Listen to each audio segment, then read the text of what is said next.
Let's move on to cricket now. England's preparations for the T20 World Cup continue to go well. It was live on talkSPORT too. One needed from 3 balls. Sam Curran has smashed this up and over. Long on for 6. England seal the victory in some style. Leonardo dropping one short. Curran took it on, and that's the game. England win by 6 wickets on DLS. They take the series 2-0 with 1 to play. And truth be told, Hughes, they've just been too strong for Sri Lanka today and in that first T20. Yeah, England wrapping up the series. Controversy, though, off the field as Harry Brook admitted that teammates were indeed present with his confrontation with a bouncer in New Zealand in November. Brook, Jacob Bethel, Josh Tongue, they could all face punishment for the incident. Joining us now live from Sri Lanka, 2-time Ashes winner, former England fast bowler, Steve Harmison. Morning, Harmy. Good morning, Harmy. Morning, Ali. Morning, Jeff. Harmy, let's start with the cricket, the on-field action, shall we? Tom Banton, the standout for England. Yeah, he was excellent. He was. He showed in the first game that I think he got 29, and he showed in the first game his ability to score all around the ground. He reverse sweeps very well against the spin, hits it high. He's not conventional trying to hit it on the floor.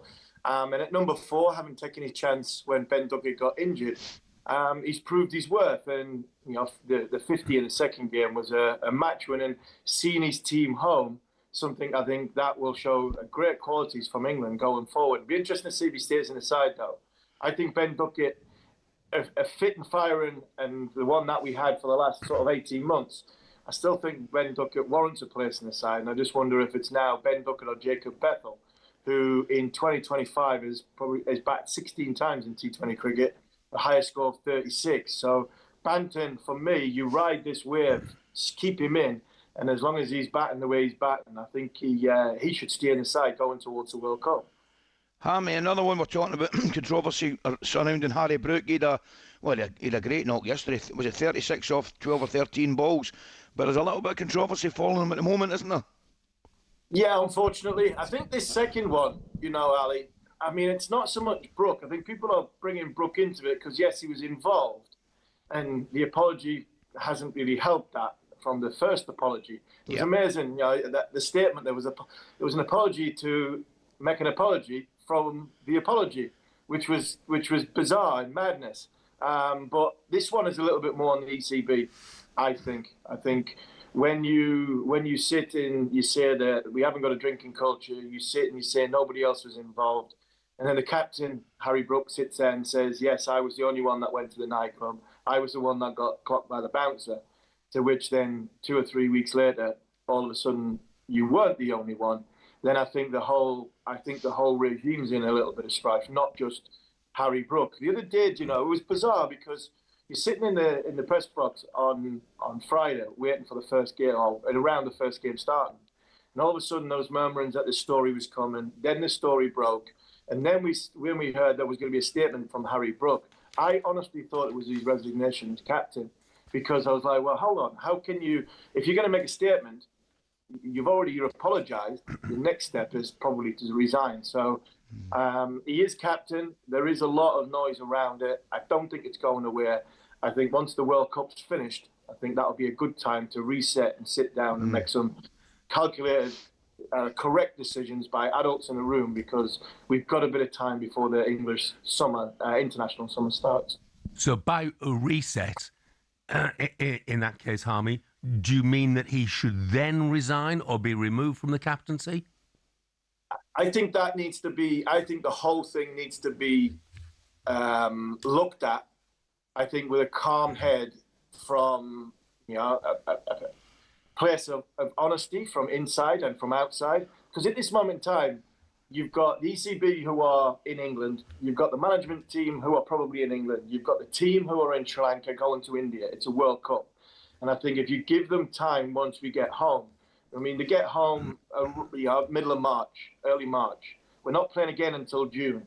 I don't want a whole reset. I really don't. I don't see there being a whole reset. I think if I'm brutally honest, I think the coach comes under pressure. I would not get rid of the director of cricket, Rob Key, because I think there's a lot more on his plate with Lions and with under-19s and all the programs that he's put in place. I think he's done a really good job, and I'm not sure I would change that. I think the environment is set, the plans are made, and the conditions of where the England cricket team evolved from, that comes from the coach. And unfortunately, with the Ashes debacle, I don't really want to see Brendan McCullum go because I think he's been positive for English cricket. But he, unfortunately, sets the tone. And like we've seen in football with Maresca and with Amaran, he's not for changing, is Brendan McCullum. And unfortunately, ECB might have to make a decision and do the change for him. Harry, just a quick one. Moving on to looking for the World Cup itself starting. A couple of things surrounding Pakistan. They seemingly dismantled the Aussies 3-0 in their T20 series. But I'm also reading somewhere that are they blatantly refusing to play India? Have I got that right? You've got that spot on, Ali. They're not going to play India. And again, ramifications for the world game. That game there between India and Pakistan, globally, from a financial point of view, TV, revenue, everything that comes with it is unbelievable. It's probably bigger than from a proportion of the World Cup TV revenue, it's probably 95%. It's massive. So that game there is huge for the game. I mean, the ICC, whoever wrote the ICC's statement, to say that with a straight face it's just baffling for me. It really is. India, Pakistan, the Bangladesh situation. What happens if India and Pakistan meet each other in a semi-final or final? Are they gonna boycott that game as well? So I think there's still time for this one to run.